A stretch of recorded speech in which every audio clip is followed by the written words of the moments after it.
Barakatah Yahweh, Barakatah Yahweh Shai, Barakatah Yahweh, Barakatah Yahweh Shai, Barakatah Yahweh, Barakatah Yahweh Shai. Call Halal Yahweh, Bahasham Yahweh Shai, Bahasham Racha HaChodash. This is 2ndEsdras, chapter 15, verses 14 through 16. Woe to the world and them that dwell therein, for the sword and their destruction draweth nigh.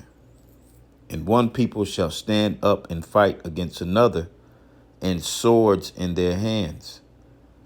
For there shall be sedition among men, and invading one another. They shall not regard their kings nor princes, and the course of their actions shall stand in their power. If you guys have not watched this video, please watch this video. Out of all the videos I've put out, this is probably one of the most important ones. This man right here speaking from our own military is fed up. He's standing for the Constitution. He's in Virginia. I think it's time that every state comes together, because it's time to realize no one's coming to save us at this point. Listen to this man's speech.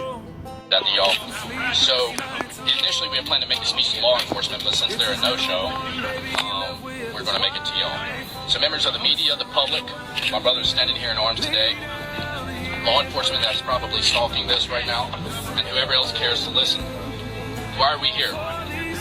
Today, August 19th of 2023, many of us young men of Virginia who have either been in war or served our country have a grievance against the Sheriff's Office of Gloucester County, Virginia.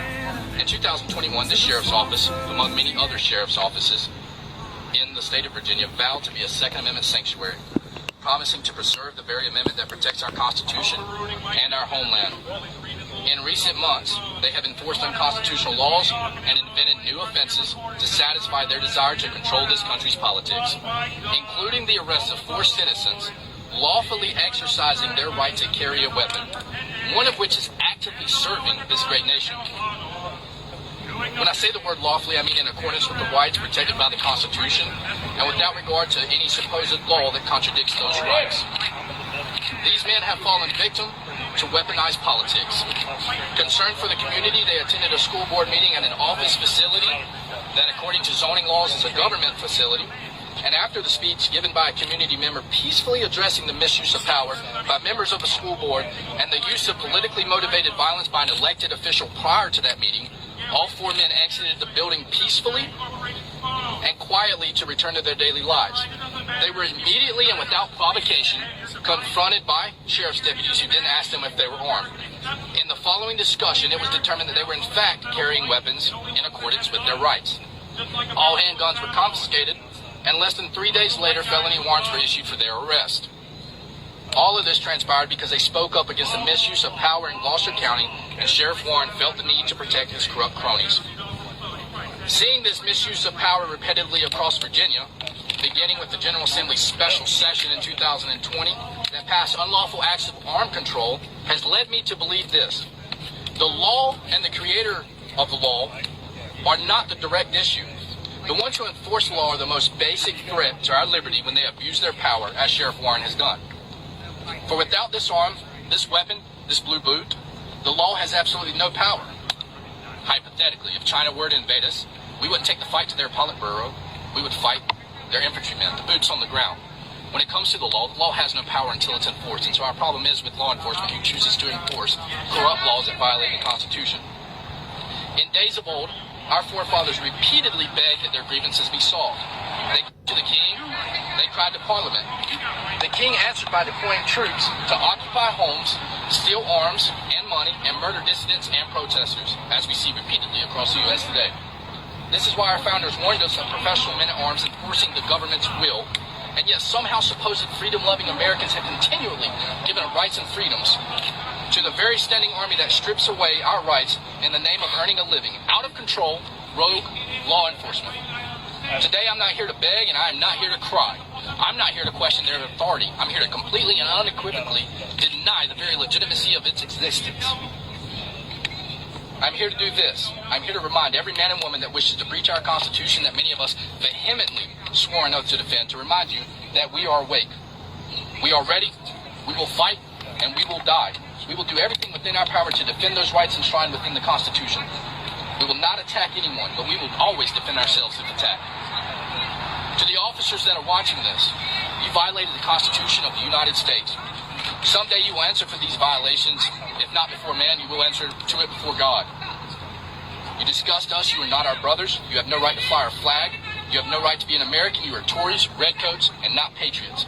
You have no right to live off of our taxes. You have no right to wear a uniform funded by the very people you abuse. You are a disgrace to liberty. If you wish to embrace ideals of freedom, lay your badge down. Step away from being the boot that continues to oppress and stand for real liberty. Return the property you've stolen, resign your positions, and find a living that doesn't involve abusing innocent people. To the men standing here today with me and to the state of Virginia, this is not about us and this is not about them. This is about the future that we want for our children. If we give an inch on our rights today, our children will be a mile away from their rights tomorrow. Too many people have drawn their line at door-to-door confiscation, forgetting that the other side will simply enforce whatever laws are handed down to them that they wish to enforce, and restrict us 1 inch at a time, chipping away our rights 1 step at a time. I implore all of you, Virginia, to stand up as you stand today, to continually hold the line here in Virginia. We must not let this state fall. Our fathers didn't stand up and speak when jackbooted thugs abused their neighbors. Now we stand up and speak so our children don't have to. I don't want bloodshed. I don't want war. I've seen war. I've been in war. I don't want any of that. But I promise you, I will fight a war if I need to protect our children's future. For freedom is never more than one generation away from extinction, and we are that generation. I embrace the pain for preservation of freedom. If it must happen, let it begin with us. For what is my life against our nation's future? What is it? It's nothing. Sic semper tyrannis, that's on our state flag, it's our state seal, and it means thus always the tyrants. And it means that as long as tyrants continue to use the law to oppress innocent civilians who gave a peaceful speech and walked out, returning to their cars, going on about their daily lives, if they continue to oppress, we will stand. We will defend it. I love this country. I love this nation. We will get a lot of hatred for this, and we'll get a lot of love for this, but at the end of the day, we're doing what's right because we love our Constitution, and I will die for my Constitution. I am sick of being tread on. I am sick of the fact that our fathers did not stand up. And so now we have to, so our children don't. And so I implore the state of Virginia, stand now. It's on you. Stand up. Sic semper tyrannis, thus always the tyrants. Thank you.